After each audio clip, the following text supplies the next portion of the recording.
বলা উচিত। এই ধরনের একের পর এক শয়তান বারসিসাকে কুমন্ত্রণা দিচ্ছে।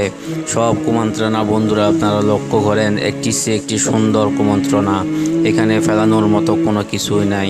এভাবে একা একা থাকলে তো সে পাগল হয়ে যাবে।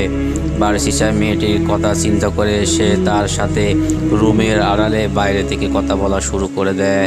শয়তান তখন বলল, তুমি বাইরে থেকে এভাবে কথা বললে মানুষজন বিভিন্ন কিছু ভাববে।